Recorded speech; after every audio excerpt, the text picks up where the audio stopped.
जुगाड़ू बहू का ईंटों का कूलर। अरे आज तो गर्मी ने बुरा हाल करके रख दिया संगीता बहू। ओ संगीता बहू, जरा हम सब के लिए गिलास मटके का ठंडा पानी लेकर आना। लाई बाबूजी। चूल्हे पर खाना बना रही संगीता उठती है और मटके से ठंडा पानी निकालने लगती है कि तभी ये क्या, कल शाम को मटके में पानी भर के रखा था, लेकिन ये तो बिल्कुल भी ठंडा नहीं हुआ, बल्कि गर्मी की वजह से मटके का पानी भी गर्म हो गया है। जिसके बाद संगीता को उस गर्म पानी को ही ले जाकर अपने सास ससुर और पति को देना पड़ता है। जैसे ही वो लोग उस पानी को पीते हैं, अरे बहू, तुझे मटके का ठंडा पानी लाने के लिए कहा था, ना कि गर्म पानी। ये गर्मी का कहर और ईंट की भट्टी के काम करके हम गर्मी से कम जूझ रहे हैं, जो तू हमें ये पानी पिला रही है। क्या करूं माँ जी, मैं तो मटके में पानी ठंडा होने के लिए ही रख कर आई थी, लेकिन सारा का सारा पानी गर्मी की वजह से गर्म हो गया। ये गर्मी ना हो गई हम गरीबों के लिए तो आजाब हो गया। न जाने ये गर्मी का मौसम आता ही क्यों है। अपने पति और सास ससुर की बात सुन संगीता को उनके लिए काफी बुरा लगता है, जिसके बाद वो सभी ना चाहते हुए भी उस गर्म पानी को पी लेते हैं।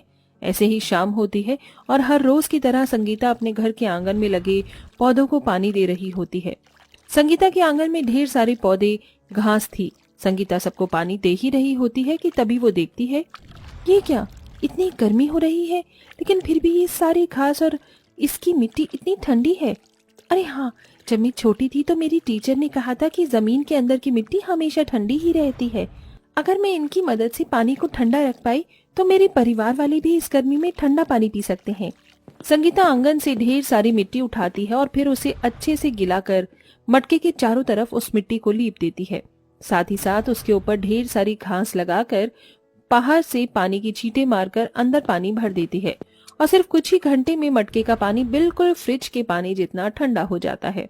रात को खाने के बाद जैसे ही सभी लोग उस मटके का पानी पीते हैं, अरे बहू, तेरे जुगाड़ से तो सच में ये पानी ठंडा हो गया।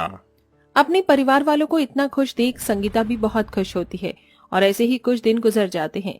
संगीता और सुमित्रा मिलकर एक दिन आंगन में कपड़े धो रही होती हैं। बहू, जरा जाकर हैंडपंप से एक बाल्टी पानी लेकर आना, कपड़े खंगालने हैं। संगीता जैसे ही हैंडपंप चलाकर पानी भरने लगती है तो उस हैंडपंप में से ठंडे पानी की जगह गर्म पानी निकलने लगता है, जिसे देख गर्मी की वजह से हैंडपंप से भी गर्म पानी आ रहा है। अब हम क्या करें? इतनी भयंकर गर्मी में दोनों सास बहू के लिए गर्म पानी में कपड़े धोना नामुमकिन था, जिसके चलते अब दोनों सास बहू परेशान होने लगती हैं कि तभी संगीता के मन में एक और नया जुगाड़ आता है और वो जल्दी से 2-3 बोरी लेकर उसे गीला कर हैंडपंप पर बांध देती है।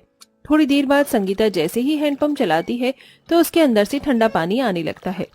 अरे वाह मेरी जुगाड़ू बहू, तूने तो इस हैंडपंप के पानी को भी ठंडा कर दिया, नजर न लगे मेरी जुगाड़ू बहू को। संगीता हमेशा अपने किसी न किसी जुगाड़ से गर्मी को दूर करने की कोशिश किया करती थी, लेकिन बढ़ती गर्मी की वजह से सबका हाल बेहाल हो गया था। अरे बाप रे बाप, मुझे तो ऐसा लग रहा है कि मैं अभी भी इनकी भट्टी में ही काम कर रहा हूँ। अरे अब तो इस गर्मी में इस घर में रहना दुश्वार हो गया है। बेटा, इस टीन की छत की वजह से ये सब हो रहा है।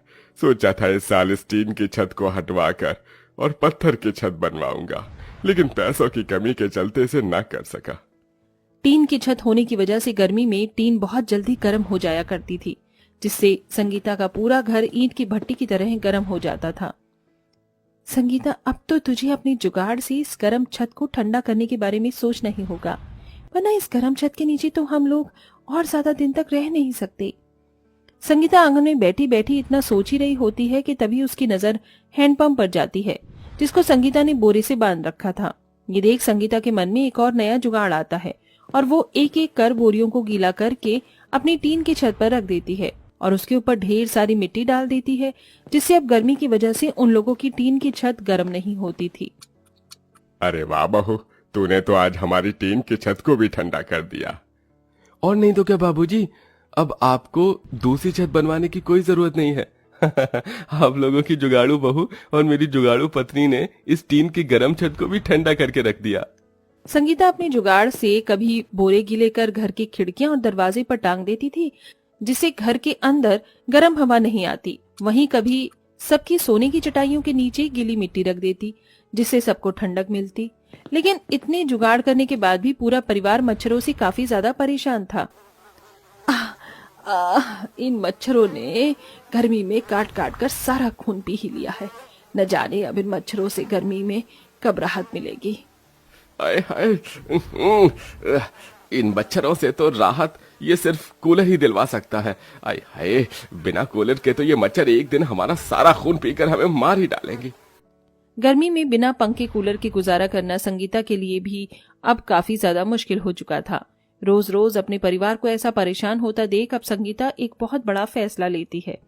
अगर आप और बाबूजी इस उम्र में पवन जी के साथ ईंट की भट्टी में काम करके घर का गुजारा चला सकते हैं तो मैं काम क्यों नहीं कर सकती। बहू, ईंट की भट्टी में काम करना आसान नहीं है। तुझे पता है वहां कितनी गर्मी होती है।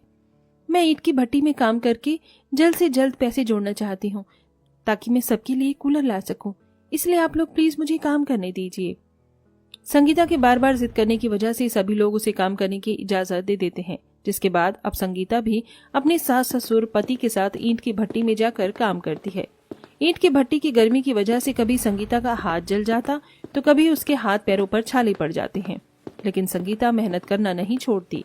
1 महीने काम करने के बावजूद भी संगीता 500 रुपए ही जमा कर पाई थी, जिसका उसे बहुत दुख था। एक दिन संगीता और रोज की तरह ईंट की भट्टी में काम कर रही होती है कि तभी उसकी नजर सामने चल रहे कंस्ट्रक्शन साइट पर जाती है। ईंट की दीवार पर पानी मारने से ये काफी ठंडी रहती होगी ना।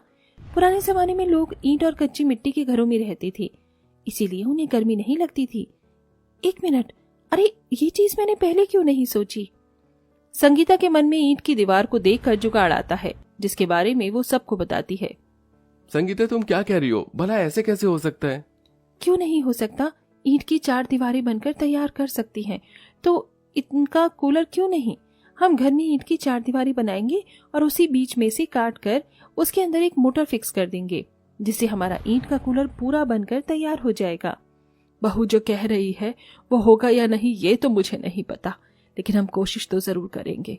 क्या पता बहू की इस जुगाड़ और हमारी कोशिश से हमें गर्मी से छुटकारा मिल जाए। सुमित्रा और संगीता की बात सुन पवन और रघु इस बात के लिए मान जाते हैं, जिसके बाद अब संगीता सबके साथ मिलकर ईंट की मदद से कूलर के आकार का ढांचा तैयार करती है और उसके अंदर मोटर लगाकर उसके चारों तरफ गीली मिट्टी और घास एक कपड़े की मदद से बांध देती है और उस पर पानी छिड़क देती है, जिससे जैसे ही अब वो लोग प्लग लगाकर बटन चालू करते हैं तो उस ईंट के कूलर के अंदर से बिल्कुल ठंडी ठंडी हवा आती है। बहू, इस ईंट के कूलर के अंदर से तो बिल्कुल असली कूलर की ठंडी ठंडी हवा आ रही है। हाँ माँ जी, और हमें तो इसके अंदर पानी भरने की भी जरूरत नहीं है। हम बस इसकी दीवारों को गीला कर देंगे और ये ठंडी हवा देंगी। आज तो सच में मेरी जुगाड़ू बहू ने कमाल कर दिया। मेरी तो भगवान से यही प्रार्थना है कि हर जन्म में मुझे तेरी जैसी जुगाड़ू बहू मिले। संगीता के ससुराल वाले उसके इस जुगाड़पंती के लिए काफी ज्यादा तारीफ करते हैं। इसी के साथ अब जब भी कोई संगीता के घर पर आता तो उसका बना हुआ जुगाड़ का ईंट का कूलर देखकर हैरान रह जाता। संगीता बहू, तेरा ईंट का कूलर तो सच में काफी ज्यादा बढ़िया है। हम लोग भी तुम्हारी तरह ही गरीब परिवार से हैं। अगर तुम हमारे लिए भी ऐसे ही ईंट का कूलर बनाओगी तो ज्यादा नहीं, लेकिन मैं तुम्हें थोड़े पैसे तो दे ही दूंगी। क्या तुम मेरे परिवार के लिए भी ईंट का कूलर बनाओगी?